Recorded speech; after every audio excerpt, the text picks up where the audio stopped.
Dân ta trâu đúng không? Đó là trâu rồi, thôi gì? Chanh tập đuôi không? Êm quá. Ba mẹ em mọi.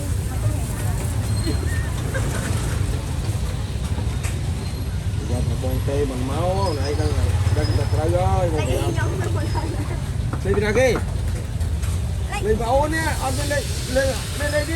Lên không mang nhá. À. Lên nhắm tê. Bây giờ làm là tê. Ấy. Tê một số.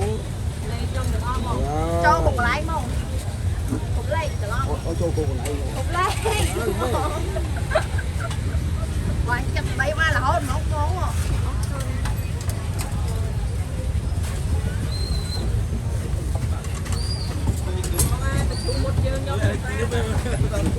Tôi dùng phay không nha. Tôi chơi em chiêm bán. Cà phê nó nhầm hot đó nhầm chốt nhầm thơm đắng nhầm thấy chộp đắng.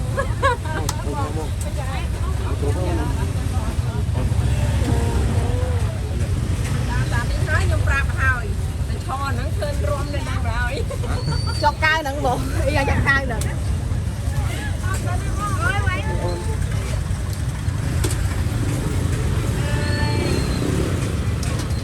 Con nhâm ai vậy bông? Nhâm nặng mệt bông. Ở đây chơi chẳng ôn điểm ơi. Để ý.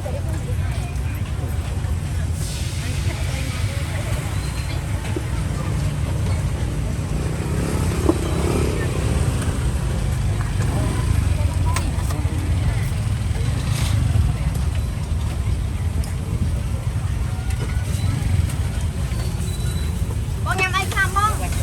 Bánh trộn đã bông nhưng mà phải ốp của mùi cuốn. Con nhâm nặng mệt bông. Sao bông?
của viên nhọt tay vào mơ bây giờ ngay ra nông con thôi ăn nông có hả